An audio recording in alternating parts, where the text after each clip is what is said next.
Pernikahan pada pandangan pertama, Zachary dan Serenity. Bab 210.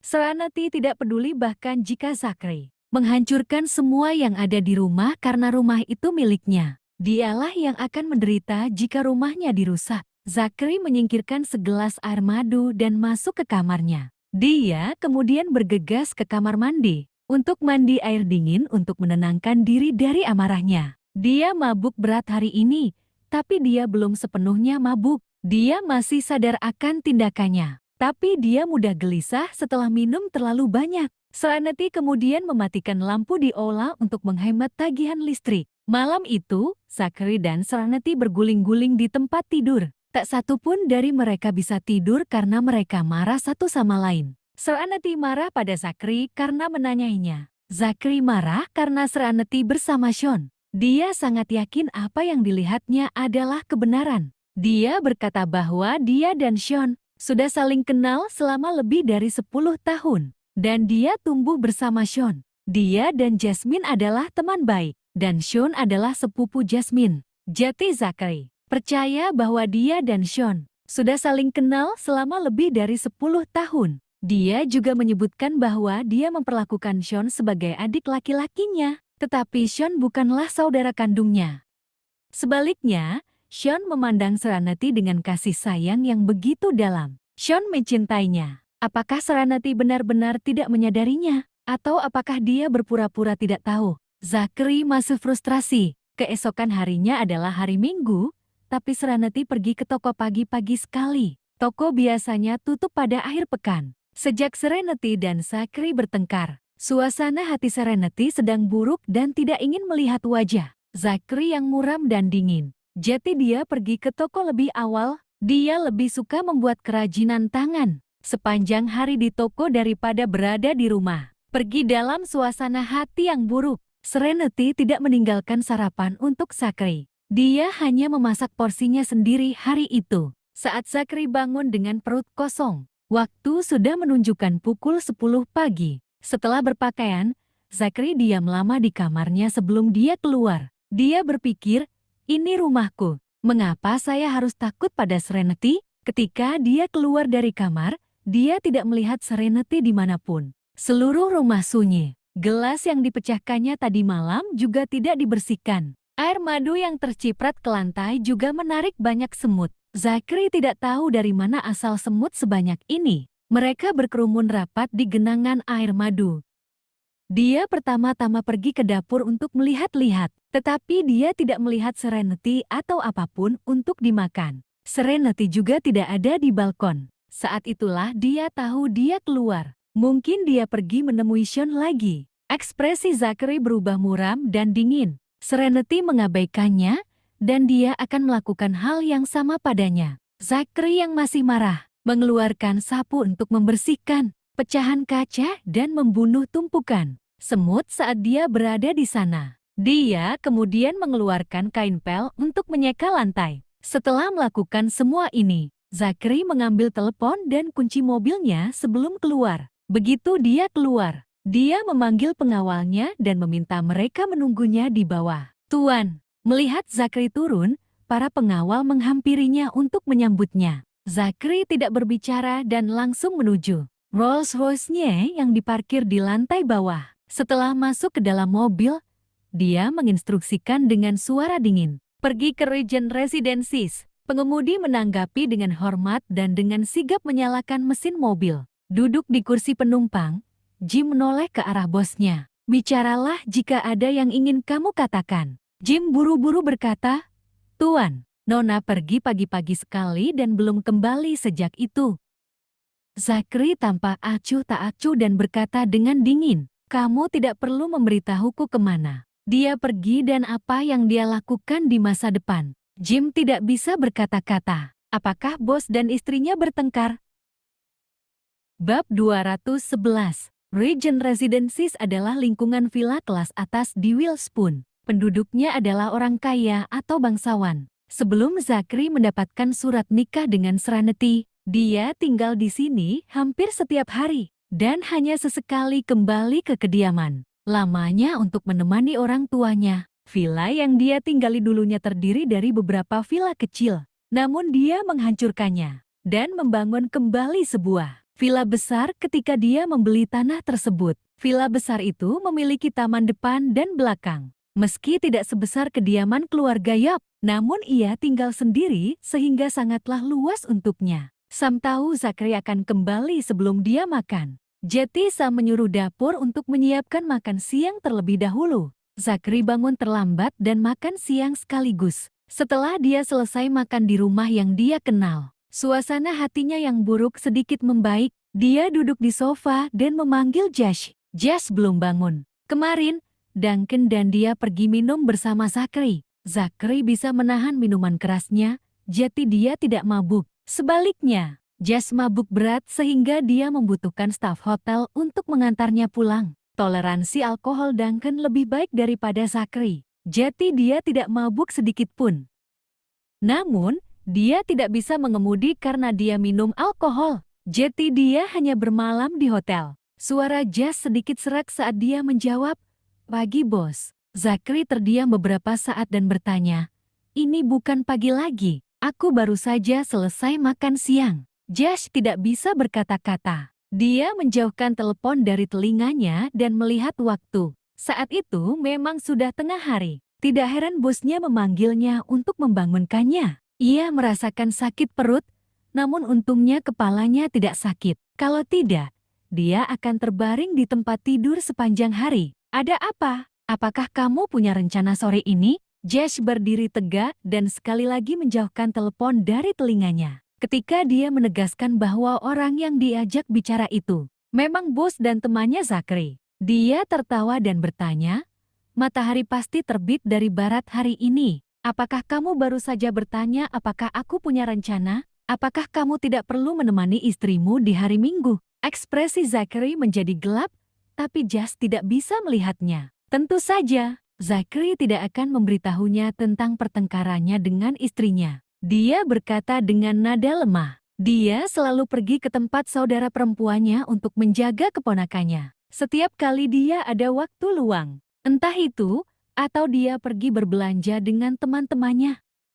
Dia tidak membutuhkan aku untuk menemaninya. Josh ingat bagaimana Serenity dan saudara perempuannya saling bergantung satu sama lain. Jadi dia tidak meragukan Zachary. "Saya akan menelpon Duncan untuk menanyakan apakah dia punya rencana dan menghubungi Anda kembali." Tentu, Zachary tidak ingin sendirian. Jika ya, dia akan memikirkan apa yang terjadi tadi malam. Dia berpikir, itu bisa dianggap pertengkaran bukan? Kami juga mengabaikan satu sama lain hari ini. Apakah ini perang dingin? Duncan mengusulkan untuk bermain golf dan ketiganya berangkat. Serenity merajut kerajinannya di toko dan tidak pulang sepanjang hari. Dia bahkan menghabiskan semua makanannya di toko. Saat jam menunjukkan pukul 8 malam, dia menutup tokonya dan pulang dengan sepeda listriknya. Dia mengambil manekin Neko dan naga emas yang dia janjikan akan diberikan kepada Zachary. Dia marah karena dia memberi Ilis manekin Neko sebelum dia memberikannya.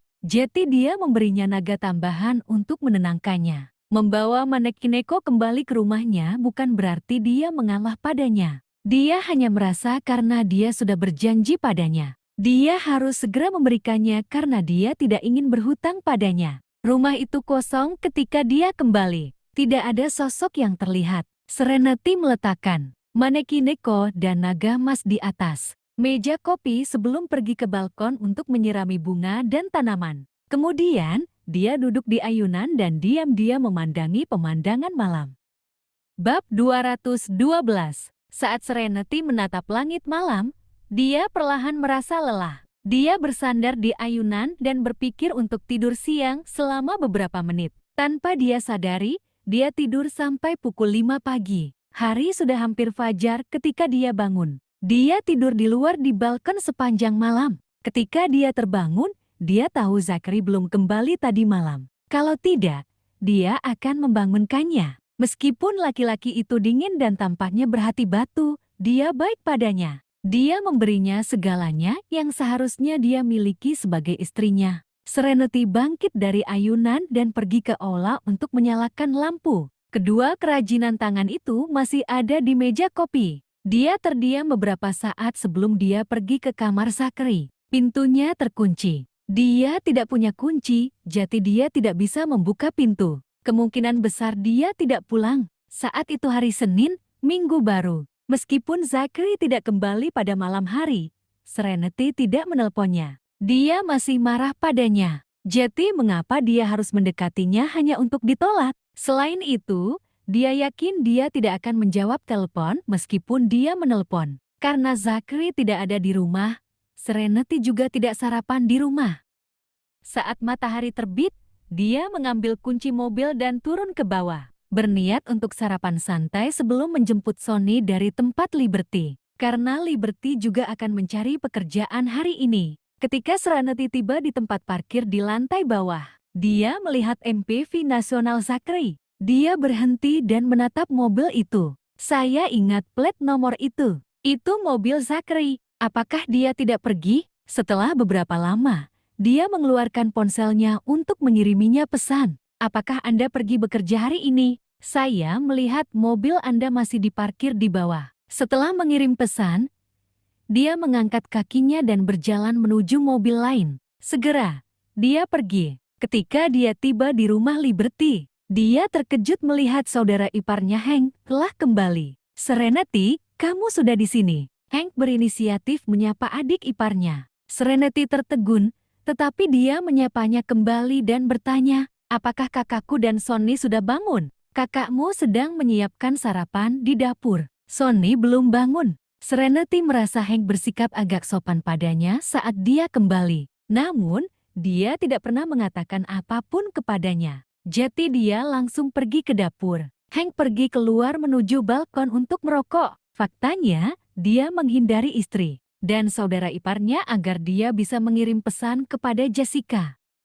Sayang, jangan sarapan dulu. Saya akan pergi ke Wildspoon Hotel untuk membelikan sarapan yang lezat untuk Anda nanti. Lebih enak daripada warung pinggir jalan tempat kamu biasa makan. Jessica menjawab, terima kasih sayang. Kalau begitu, aku akan menunggu di kantor untuk sarapan. Lezat dan penuh kasih yang kamu belikan untukku. Hank mengiriminya emoji ciuman. Jessica bertanya, apakah kamu sudah pulang? Ya, saya membeli rumah ini dan membayar angsurannya. Rumah itu milikku. Kenapa aku tidak bisa tinggal di sini? Jessica bertanya lagi, apakah nama istrimu tertulis di akta kepemilikan rumah? Hank menjawab, tidak. Saya membeli rumah itu sebelum menikah dan tidak mencantumkan namanya. Saya akan menambahkan nama Anda di sana saat kita bersama di masa depan. Dia benar-benar mengabdi pada Jessica. Jessica tersenyum gembira. Aku tahu di mana Hank tinggal. Harga real estate di sana mahal.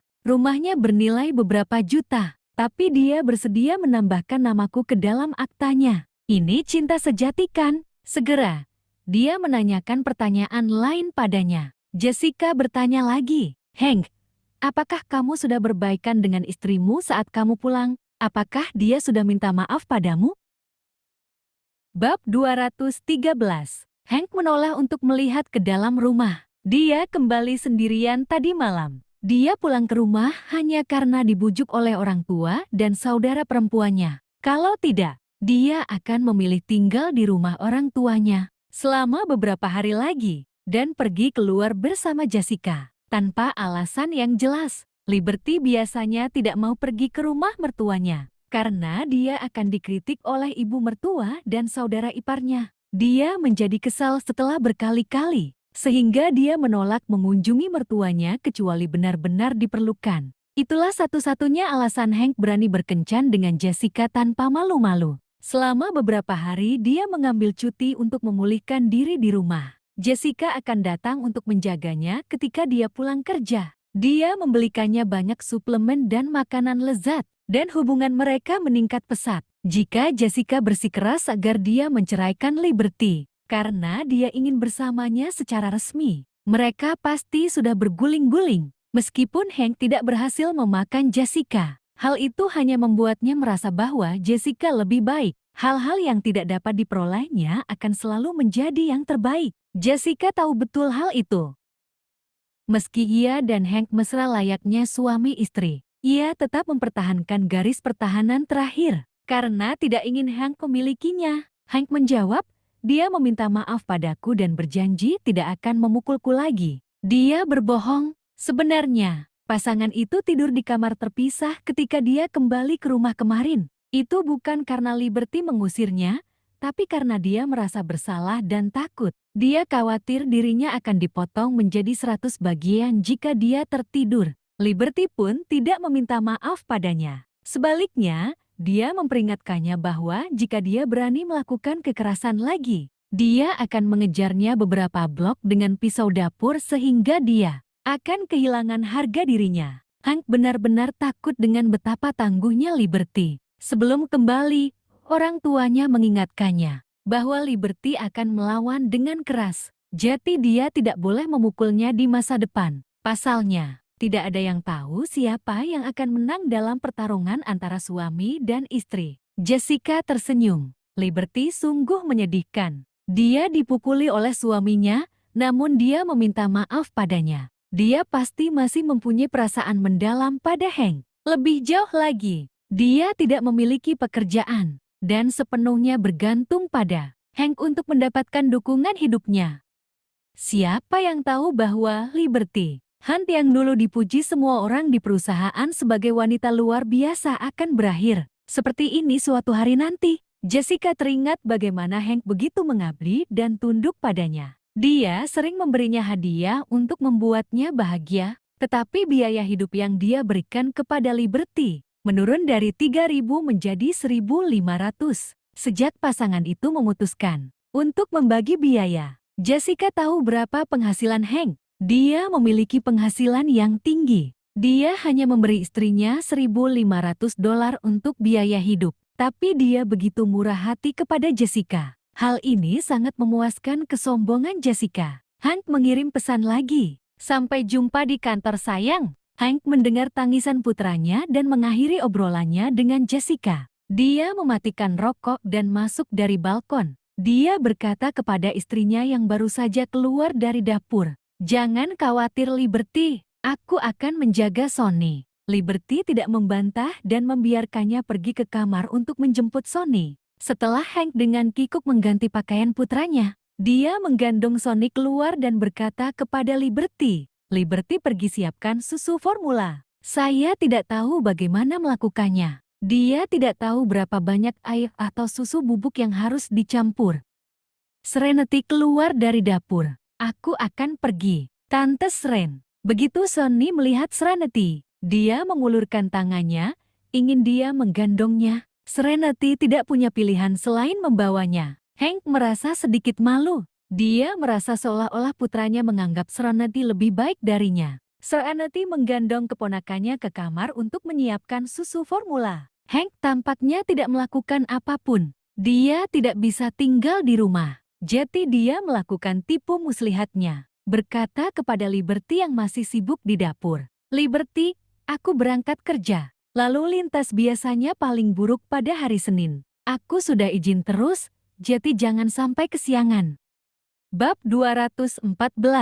Liberty bertanya, mengapa kamu tidak pergi setelah sarapan? Tidak, aku akan membeli makanan yang diantar saja. Saya punya janji pada siang hari dan tidak akan kembali untuk makan siang. Kamu bisa makan bersama Sonny. Melihat bagaimana Liberty hanya bertanya dan tidak menyerahkan jas dan tas kerjanya. Seperti sebelumnya untuk mengirimnya pergi seperti raja, Hank cukup kesal. Dia merasa Liberty tidak melayaninya. Meskipun dia makan dan tinggal di bawah atapnya, kakaknya baik pada suaminya. Dapat dikatakan bahwa dia memperlakukan suaminya seperti raja. Lebih jauh lagi, dia punya pekerjaan untuk mendapatkan uang. Liberty tidak melakukan apa-apa. Dia juga tidak memperlakukanku dengan baik. Tidak ada yang bisa menyalahkanku karena tidak mencintainya. Dia hanya tidak memenuhi syarat. Hank menemukan alasan perselingkuhan emosionalnya. Dia pergi mengambil jas, tas kerja, dan kunci mobilnya sebelum berkata kepada putranya,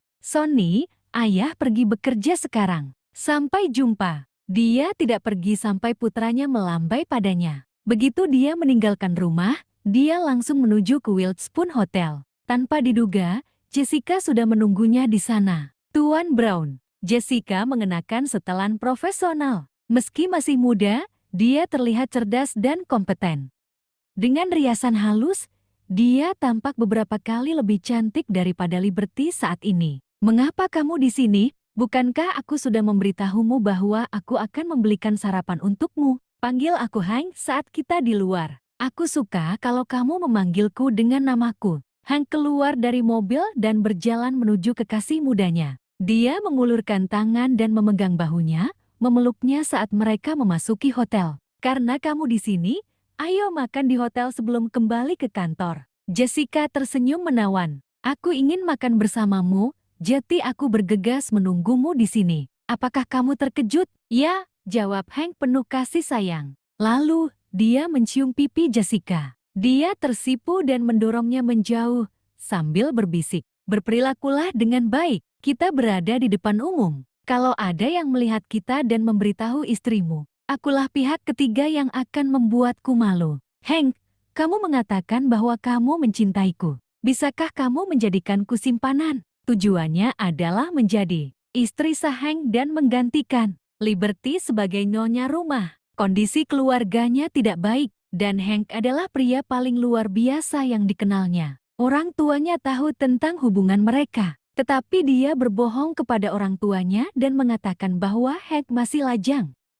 Orang tuanya tahu bahwa Hank mempunyai gaji yang tinggi dan menyuruhnya untuk mempertahankannya. Mereka menyuruhnya untuk segera menikahinya. Jangan sampai dia direbut wanita lain. Hank menciumnya lagi dan menghiburnya. Bagaimana aku tega membiarkanmu menderita sayangku? Jangan khawatir, saya akan menceraikan Liberty. Saya akan segera menceraikannya ketika anak saya mulai masuk sekolah tahun depan. Jessica mencibir bibir merahnya. Saya harus menunggu sampai tahun depan. Mengapa saya tidak mengirim beberapa foto yang tidak jelas kepada istri Anda secara anonim dan membuatnya berdebat dengan Anda? Lalu Anda dapat memanfaatkan situasi tersebut untuk menceraikannya. Tapi Hank, kamu tidak boleh membagi properti dengannya. Pastikan dia pergi tanpa sepeser pun atas namanya. Cahaya jahat melintas di mata Jessica saat dia berbicara. Karena dia adalah simpanan, dia pasti akan melawan istri sahnya. Dia hanya tidak ingin Liberty bersenang-senang. Liberty tidak memiliki penghasilan. Jika dia dipaksa pergi tanpa uang sepeser pun, dia akan semakin menderita. Yang paling dibenci Jessica adalah bahkan setelah Liberty meninggalkan perusahaan selama bertahun-tahun. Karyawan lama di perusahaan itu selalu memuji dia. Jessica ingin membuat kehidupan Liberty seburuk mungkin. Bab 215. Setelah menikah, dia tidak bekerja dan tidak punya penghasilan. Jadi dia mengandalkan saya untuk menafkahinya. Segala sesuatu di rumah itu dibeli dengan uang saya. Kualifikasi apa yang dia miliki untuk membagi asetnya dengan saya? Hank berkata dengan arogan, selama aku menceraikannya, dia pasti akan pergi tanpa membawa sepeser pun uang. Dia tidak akan mendapatkan apapun dariku. Sebelumnya, Liberty mengatakan kepadanya bahwa jika mereka bercerai, dia ingin uang yang digunakan untuk renovasi kembali darinya. Akan tetapi, Hank mengatakan kepadanya bahwa dia tidak akan memberinya sepeser pun. Dia belum menceraikannya, karena putranya masih kecil dan membutuhkan seseorang untuk merawatnya. Ia hanya menganggap Liberty sebagai pengasuh yang gratis. Pengasuh gratis ini benar-benar berdedikasi dalam mengurus putranya, sehingga ia tidak perlu khawatir putranya akan disiksa oleh pengasuh sembarangan. Jessica ingin memberitahu dia bahwa tabungannya dianggap sebagai harta perkawinan. Jika Liberty menggugatnya, dia akan dapat mengambil setengah dari tabungannya. Lebih jauh lagi, jika Liberty mengetahui tentang uang yang telah dibelanjakan Hank untuk Jessica, dia juga dapat menuntutnya. Dan Jessica harus mengembalikan uang dan barang tersebut kepada Liberty.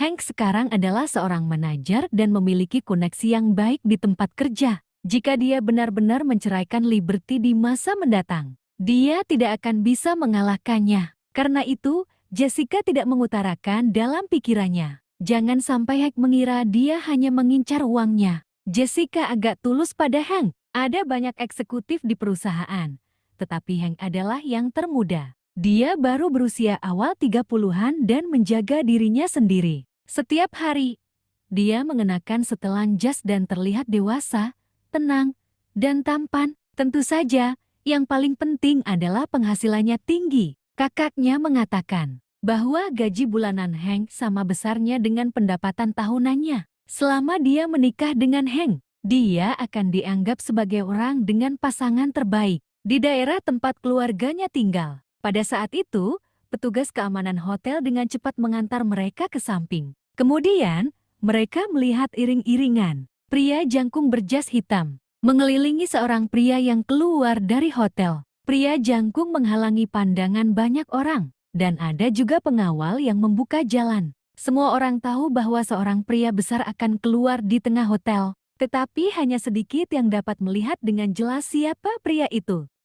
Hank dan Jessica juga digiring ke samping oleh para penjaga. Sebelum mereka dapat memahami apa yang sedang terjadi, para pengawal berpakaian hitam sudah berdiri dalam dua barisan, membiarkan pria itu keluar dari hotel. Hank tidak yakin apakah matanya sedang mempermainkannya, tetapi saat ia melihat lelaki berpakaian hitam berjalan keluar dari kejauhan, ia merasa sosok itu tampak agak familiar. Sayangnya, dia tidak bisa melihat pria itu dengan jelas. Ada terlalu banyak pengawal yang melindungi pria itu. Jadi Hank hanya bisa melihatnya sekilas sebelum dia pergi. Siapa dia? Aku merasa dia agak familiar. Saya pasti pernah melihatnya sebelumnya. Hank mencari-cari di benaknya, tapi dia tidak berhasil mengingat siapa pria itu. Siapa itu? Sungguh penampilan yang luar biasa. Itu sangat keren.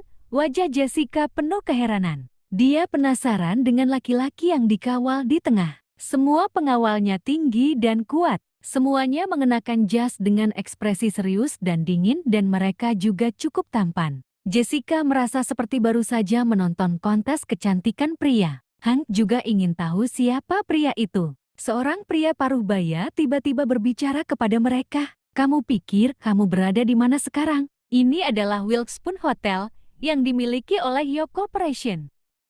Tuan York sering datang ke sini untuk makan. Orang yang baru saja keluar adalah Tuan York sendiri di Wilkespoon. Tuan York adalah satu-satunya yang bisa melakukan penjualan besar seperti itu. Pengawalan di sekitar Tuan York dilakukan untuk mencegah orang-orang bodoh yang sedang dilanda cinta mendekatinya. Dia tidak mengizinkan wanita muda muncul dalam jarak 3 meter darinya. Bagian dirinya itu mirip dengan Tuan Lafayette dari Mad Spring. Terima kasih telah menonton. Jangan lupa like, komen dan subscribe.